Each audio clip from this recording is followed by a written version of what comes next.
Hello, New York. You are tuned to WMCA 570 on your dial, and this is the Midday Roundup. I'm Hal Chester, and boy, do we have a broadcast for you today. It is Sunday, the 31st of July, 1932, and the world is, there's no other word for it, electric. The Olympics opened yesterday in Los Angeles, and I want to spend some real time on that. Because in a summer that has given this country very little to celebrate, that opening ceremony was something. We also have a German election with results that are going to command your attention. There is a new war, a real war with forts and rifles and men dying, starting in South America. And back here at home, the political season is running hot, with Governor Roosevelt gaining ground and President Hoover trying to manage two crises at once, the Depression and the embarrassment of what he did to those veterans 3 days ago. A lot to get through. Let's go. Let's start with Phil Spitalny and his orchestra. And this one is exactly what a Sunday afternoon calls for, Lullaby of the Leaves.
Sunlight and watch me with a million eyes.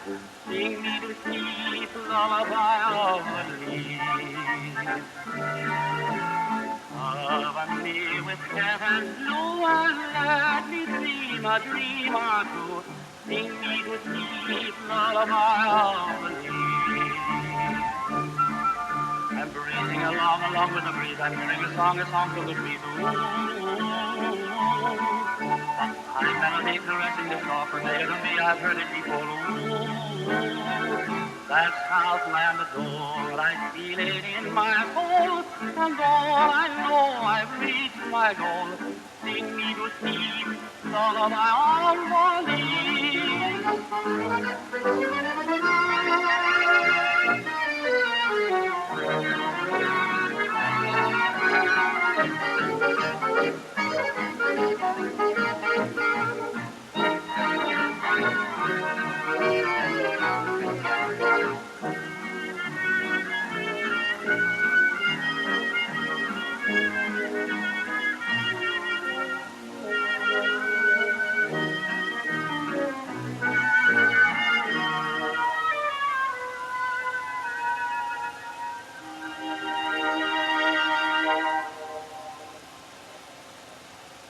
We begin in Los Angeles, California, where yesterday, the 30th of July, the games of the 10th Olympiad opened before a crowd of 100,000 people at the Los Angeles Memorial Coliseum.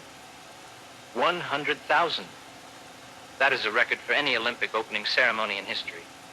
The previous best was 80,000, set at the very first modern games in Athens in 1896. Vice President Charles Curtis, President Hoover, notably, did not attend. The president is at his camp in Virginia, managing what remains of his political fortunes. Vice President Curtis pressed a silver button. The Olympic cauldron was lit, and 2,000 pigeons were released into the California sky. The 3,500 voice choir sang the national anthem. Nearly 2,000 athletes from 37 nations paraded into the stadium. And I want to tell you something. I've been reading the dispatches from Los Angeles all morning, and there is something in the tone of those dispatches that I have not felt in a newspaper story in a long time. Something almost like joy. Because that is what those games were yesterday. Joy. Pure, uncomplicated international joy. Let me give you the context, because it matters. We are 3 years into the worst economic depression in American history. Unemployment is running close to 25%. There are men sleeping in parks in this city right now. The Hoovervilles, those shanty towns named for the man who cannot seem to fix any of this, are real, and they are full. 46 countries competed at the last Olympics in Amsterdam in 1928. Yesterday, only 37 made it to Los Angeles. 9 nations could not afford the voyage.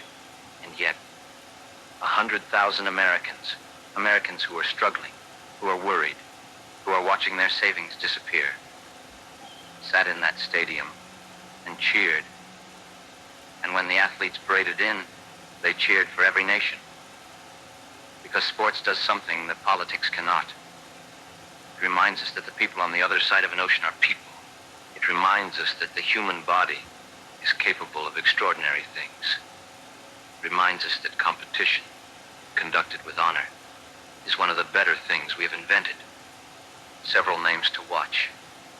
Mildred Babe Didrikson of Texas, 18 years old, competing in track and field for Team USA. The sports writers are saying she may be the finest natural athlete they have seen in a generation, man or woman. We will see. Eddie Tolan, the sprinter from Detroit, is expected to be among the fastest men in the world. And these games introduce something new. The Olympic Village, built in the hills of Los Angeles. The first time all the male athletes will be housed together in one purpose-built community. That is now the standard. Remember that it started here. The Olympics were not supposed to be held in difficult times, but perhaps they are most needed in difficult times.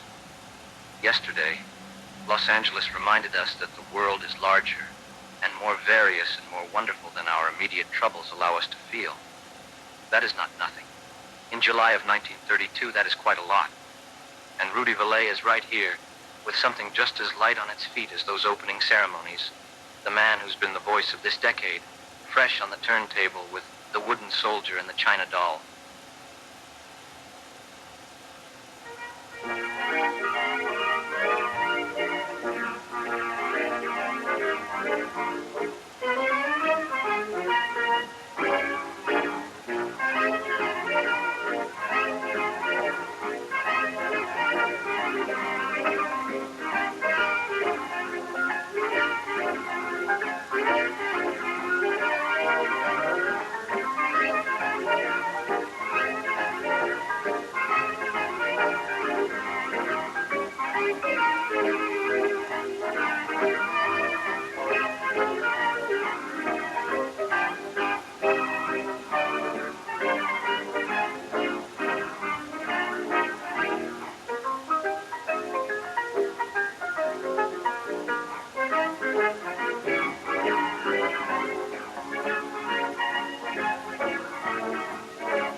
Loving pair, a wooden soldier and a China doll. They're keeping steady company in baby's nursery.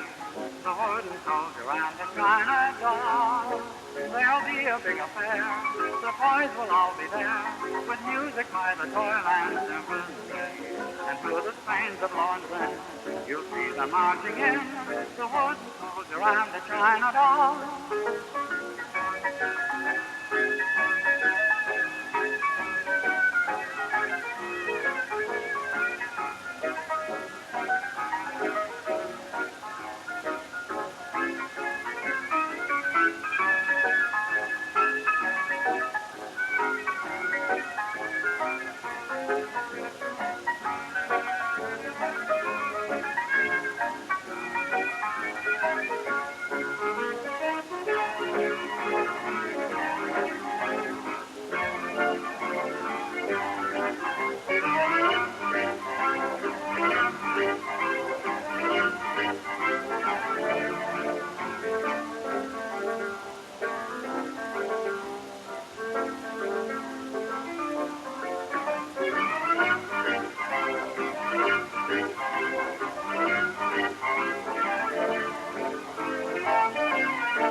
now to Europe, and to news that I believe deserves more attention from American newspapers than it has been getting. Today, this very day, the German people are voting for a new Reichstag, their parliament.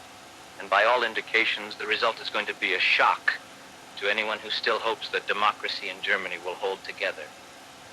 Let me give you the background, because Germany, in the summer of 1932, is a country that is genuinely frightening to watch from a distance, and I think Americans should understand why. Germany lost the Great War. The peace treaty, signed at Versailles in 1919, imposed enormous reparations on Germany, reparations the German economy has struggled to pay ever since. The Depression hit Germany as hard as it has hit us, perhaps harder.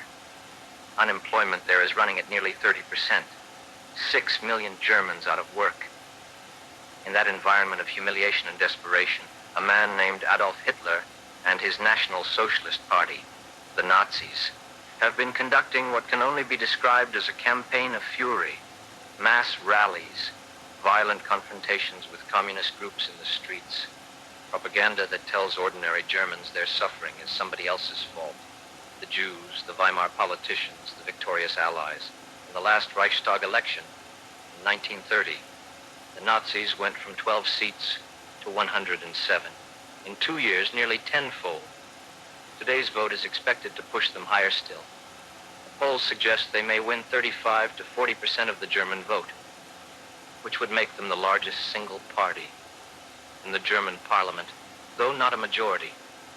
Now, there are people who will tell you that the Nazis winning 37% of the vote is not alarming, that it is still less than a majority, that the German system has checks on it, that Hitler will be managed. I am not one of those people. A party that is campaigning on resentment, that has a private army in the S.A. brown shirts, that is openly hostile to the democratic institutions that allow it to exist.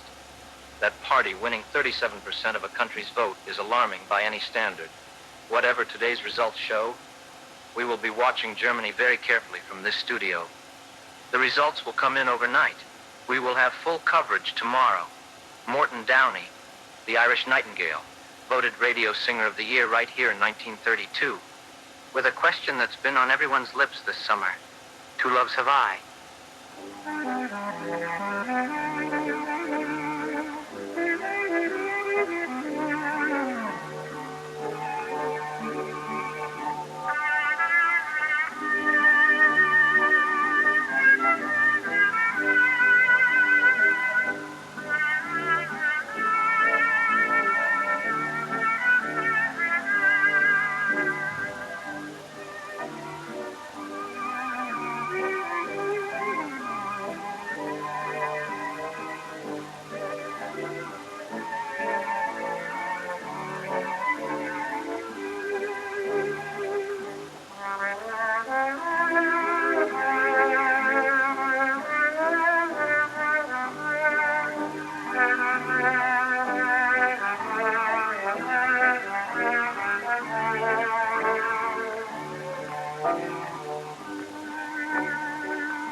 to the American political picture, and I want to start with something that happened 3 days ago because I think it is the defining political event of this summer. On July the 28th, President Hoover ordered General Douglas MacArthur to use the United States Army to drive the bonus marchers from Washington, D.C. Some of you know this story. Let me make sure everyone does. Since late May, approximately 20,000 veterans of the Great War have been encamped in Washington, many in shanty towns on the Anacostia Flats, some in vacant buildings near the Capitol, demanding that Congress authorize early payment of the veterans' bonus certificates they were promised in 1924. Those certificates are due to pay out in 1945. But in 1932, these men are hungry now. They are unemployed now. Their families need the money now. Congress debated the bill, the House passed it, and the Senate defeated it. But the veterans stayed. They had nowhere to go. And the Hoover administration, which had initially allowed the march to proceed peacefully, lost patience. On Thursday, MacArthur, with tanks, cavalry, and infantry, with fixed bayonets and tear gas, drove the veterans from their camps. The shantytown at Anacostia was burned. Photographs in yesterday's papers show the United States Army advancing on American veterans with cavalry sabers drawn. Men who fought in the Argonne, at Belleau Wood, at Chateau Thierry. Men who answered their country's call in 1917 and 1918, met with bayonets and burning tents in 1932. The president said the march had been taken over by communists and criminals. The evidence for this characterization is, to put it charitably, thin. 95% of those men were genuine veterans. They were not communists. They were Americans who were broke. Norman Thomas, the socialist candidate for president, a man I don't always agree with, but who is rarely wrong about when something is wrong, has denounced Hoover's tactics in terms that most of the country appears to agree with. He called it characteristic of a president who has consistently placed property above people and order above justice. Meanwhile, President Hoover is at his camp in the Virginia mountains, meeting with political advisors, preparing for a re-election campaign that looks increasingly difficult. He did not go to Los Angeles for the Olympic opening. He is resting. Governor Franklin Roosevelt of New York is gaining ground. His campaign manager, James Farley, went after the Republicans hard this week, specifically attacking what he calls a whispering campaign being run by Republican operatives, spreading rumors about the governor's health. Farley denies that Roosevelt's health is in any way an obstacle to the presidency. Roosevelt is gaining in Virginia, a state that went to Al Smith in 1928 on issues that are now absent from the landscape. The map is shifting. The election is in November. Today is the last day of July. 4 months can change a great deal. But right now, from this chair, the momentum belongs to Roosevelt. Rudy Vallee again, and this time something a little warmer for the afternoon. Loveable.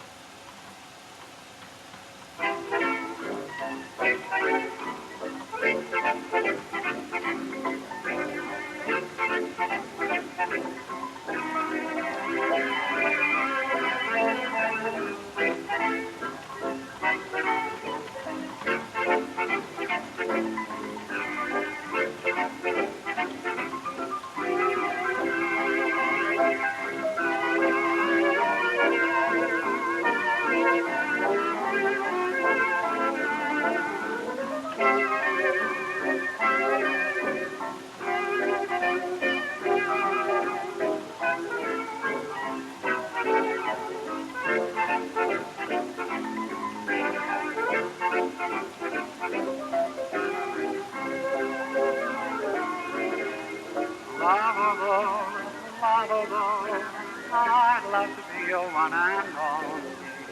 Would you care a little bit for lonely me? Loveable,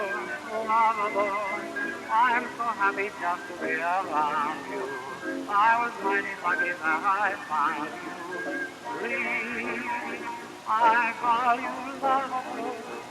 That's the name that fits you like a glove.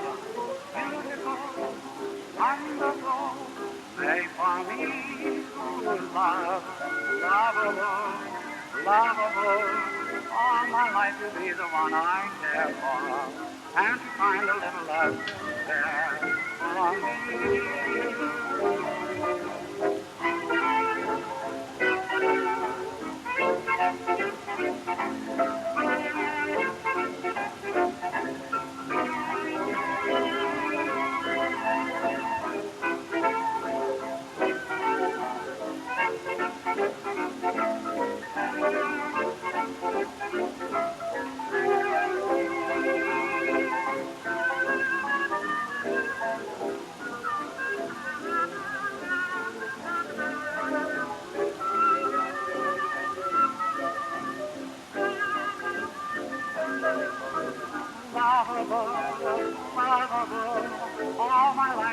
the one I care for, and you find a little love to spare.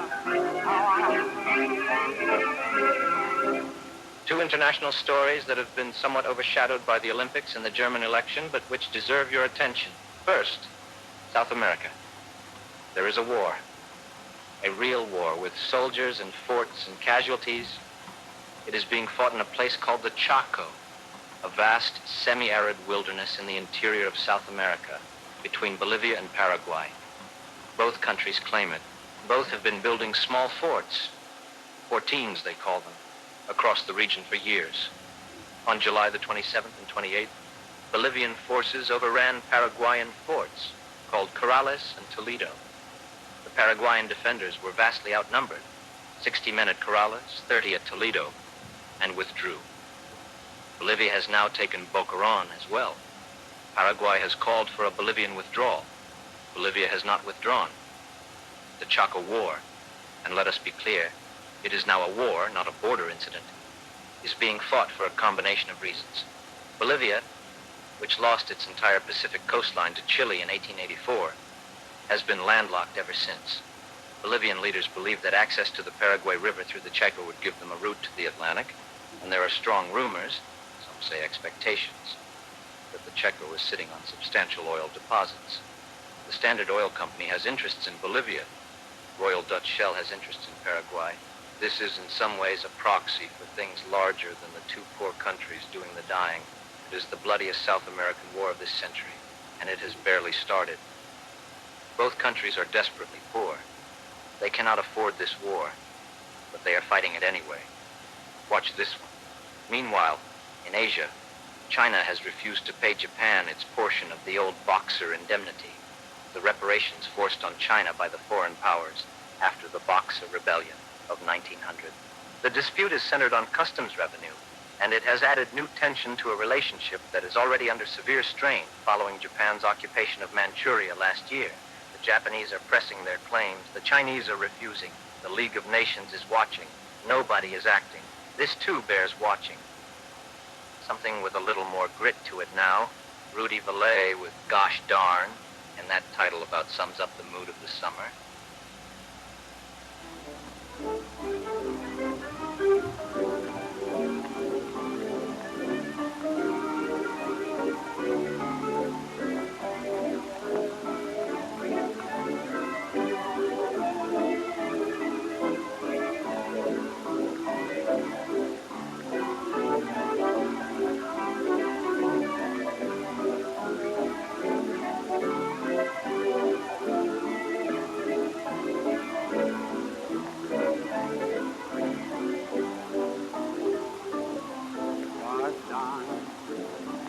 Heaven's clear, gosh darn, you up and disappear, gosh darn, I'm on.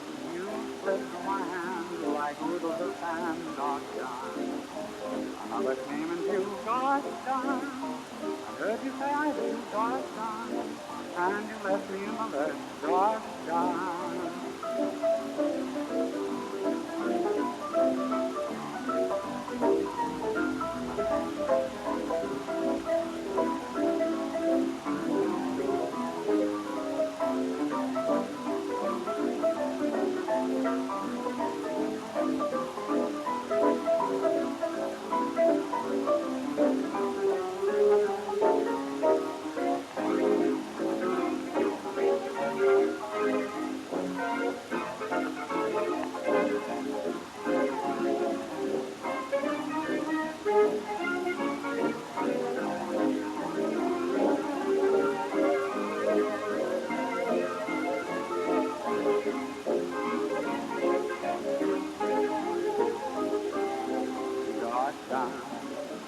When the heavens clear, gosh darn, you often disappear, gosh darn, I'm on.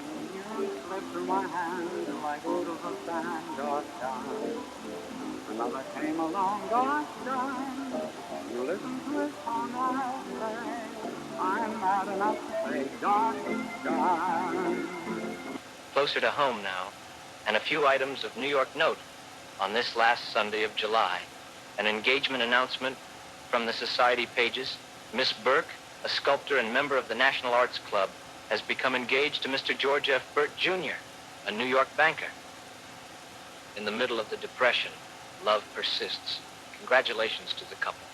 From the courts, and this is the kind of story I genuinely enjoy, a judge with a reputation for gentleness was presented this week with a case involving an old woman who had been caught stealing roses from a city park. The judge looked at the woman, he looked at the roses, he considered the crime, and then he let her go. His reasoning? She simply loves flowers. The case is closed. Justice, if not the law, has been served. Mrs. Glendinning staged a Spanish fiesta at her Long Island estate this weekend. 125 guests in costume, dinner under the tents, guitar solos. In the Depression, Long Island society keeps its chins up and its parties running. Not everyone in this country is suffering equally, and the society pages are there to remind you of the fact. And for those of you heading out of the city this weekend, Lake Placid is keeping its schedule, the White Mountains have golf, and the Lake George Regatta is underway. The resorts of the Northeast are open, and by all accounts, doing a reasonable amount of business. Get out of the city if you can. The air's better up there. And here is Morton Downey, the Irish Nightingale himself, with the one that'll break your heart in the most beautiful way possible. My Mom.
Sports desk, and we have a full card this Sunday at the Olympic Games in Los Angeles, where the competition proper begins today and in the coming days.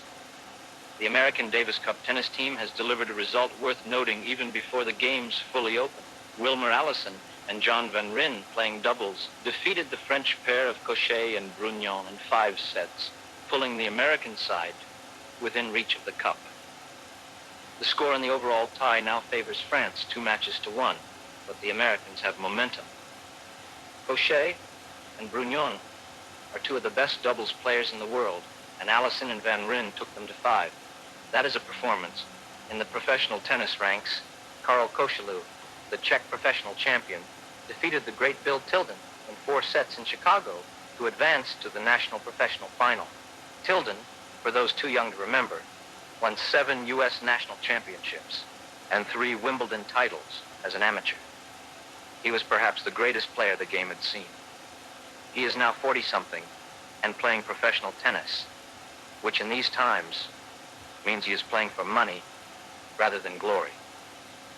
Kozeluh is younger and more consistent, but Tilden in a 4-set match is still a story worth following. In baseball, the Red Sox defeated the Browns 3-2 in 12 innings in St. Louis yesterday in what sounds like a genuinely exhausting afternoon of summer baseball.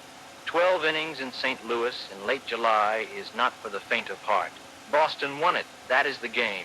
And on the water, the sloop Vanity, sailing for the Lambert family, defeated the Weidamo to even the series in the competition for the Constellation Cup. A smaller trophy, but a fine piece of sailing. America's summer waters are still host to beautiful boats doing beautiful things, whatever the economy is doing. Burt Hirsch is here with something bright and brassy to get the afternoon moving. Sing a new song.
Some culture now, and we have a few things worth your time. At the cinemas this week, Congorilla, the new film from Martin and Osa Johnson, the husband and wife team of wildlife filmmakers who have spent the last several years in the heart of Africa documenting the lives of gorillas, chimpanzees, and the people who live alongside them.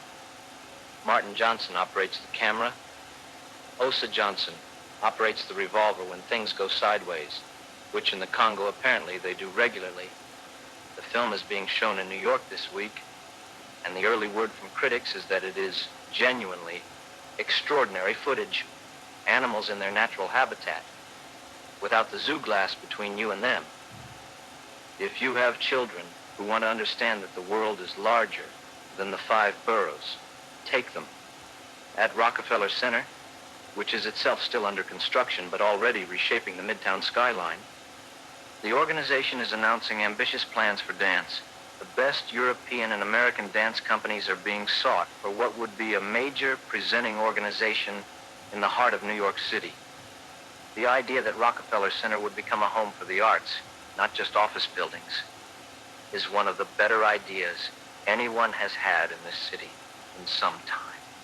From Hollywood, The studios are planning their fall seasons, and the word from our correspondent is that this autumn's pictures include some ambitious productions. The talkies are 5 years old now. They are no longer a novelty. They are a medium, and the writers and directors are beginning to do more interesting things with them. Keep an eye on the fall releases, and a report from Britain that will interest parents everywhere. A major study by British researchers has concluded that motion pictures do not, in fact, damage children's minds. They are, the study says, stimulating, broadening children's sense of the world, introducing them to history and geography and human variety in ways that no textbook can match. The movie bogey, the persistent fear that the cinema is corrupting the young, appears to be, in the British scientists' view, considerably overstated. Announce that to your children tonight and see what they say. Rudy Vallee with something that sounds just like the word itself. Tender, a little wistful, unmistakably his, Strangers.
Few items before we close.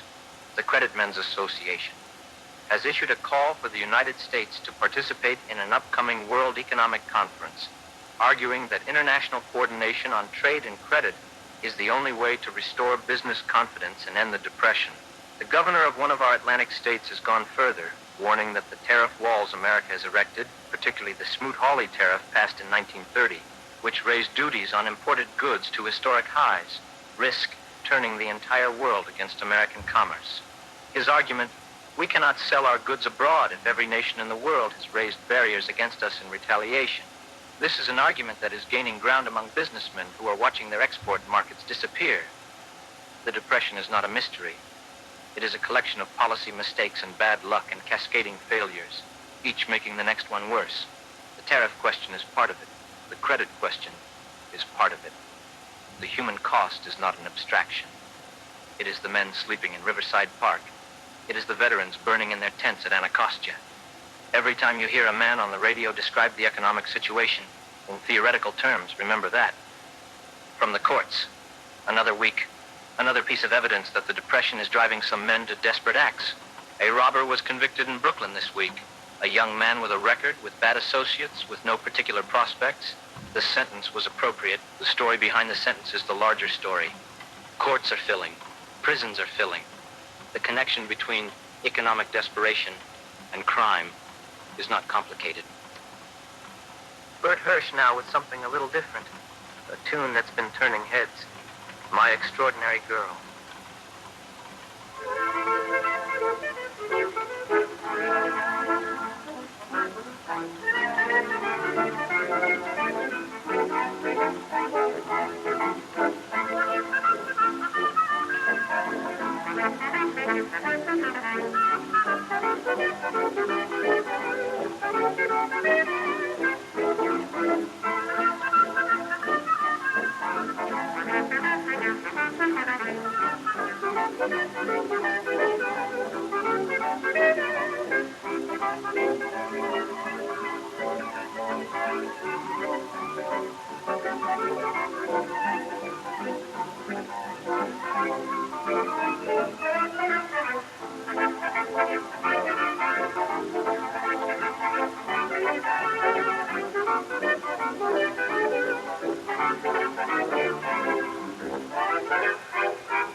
I'm never blue as long as I'm thinking of my extraordinary girl. She means the world and all to me, that is true. If she should ever leave me, I'd be so blue. There's no one else can give me love that is new, my extraordinary girl. She's got a lot of something I crave in her dreamy eyes. I'll tell the world I'm only her slave. How I idolize her personality. When girls are happy, that's the time that she sings. She don't look pretty clothes, a big diamond ring. She wants a cottage full of cute little things. My extraordinary girl.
One more.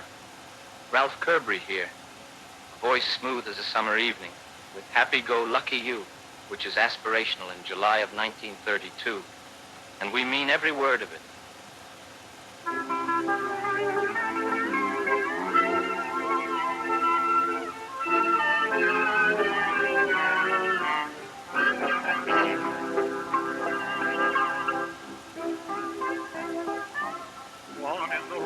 And broken the vow, we used to be sweethearts, but what do we know?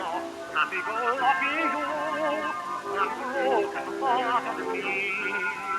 Well, in the moon, in the saddest indeed, he looked down from heaven, and what does he see? Happy-go-lucky you, and broken heart of me. You go to parties, you have your fling, I hope you'll never regret. You go to parties, to dance and sing, I do the same to forget. And when I look at Papa and Mom, I watch them with envy and keep thinking of happy-go-lucky you, and broken hearted me.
let me close out this Sunday's broadcast with a thought about the two things that seem to me to define this moment.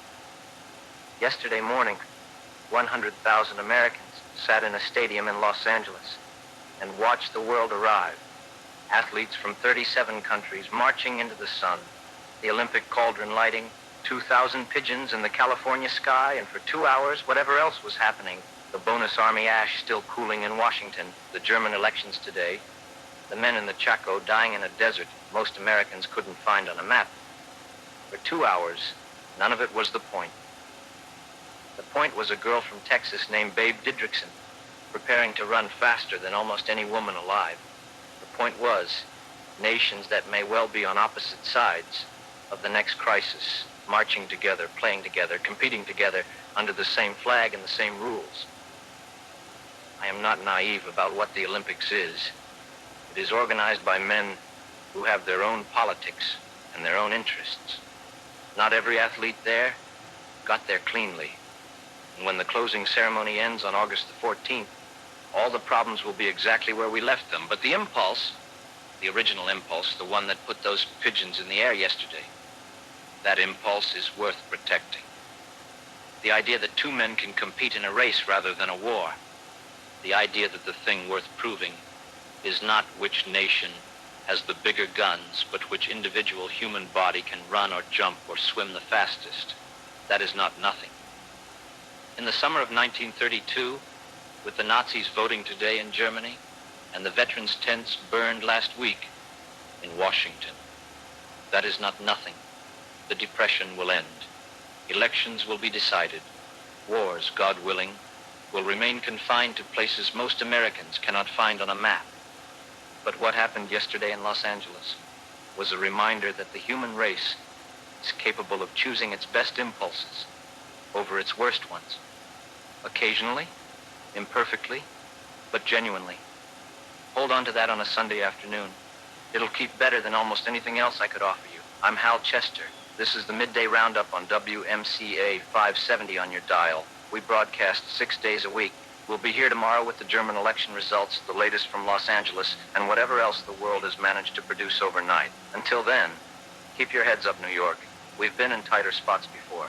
Andy Sinella closes us out. A voice and a style that'll stay with you. Lord, you made the night too long.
I got a heart and I got a cabin, the door is open wide. What goes the heart and what goes the cabin if nobody lives inside? You made the mountains high, the earth the sky. So am I saying wrong? But Lord, you made the night so long.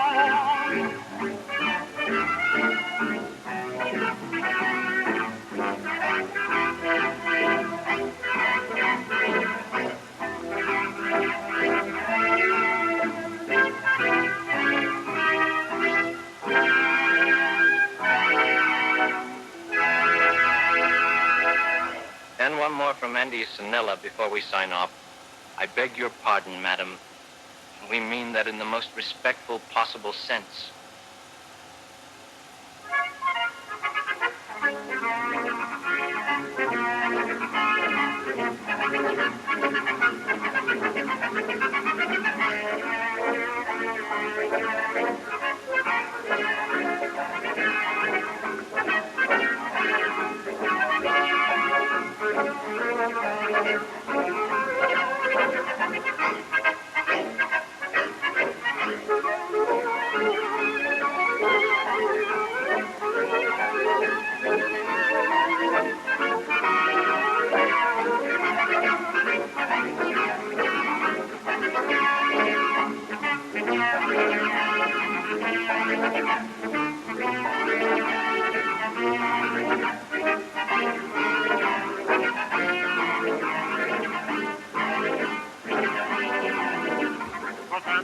In Paris, France, I met her. At first I thought she was mad. And oh, in the corner I spied her. And oh, I went over inside. I beg your pardon, mademoiselle. I've been forgotten, mademoiselle. I'd like to tell you, mademoiselle. I'm beautiful and marvelous. You know the way to bring lovely weather, mademoiselle. I kept together, mademoiselle. I'd like to love you, but if you don't want it, I beg your pardon.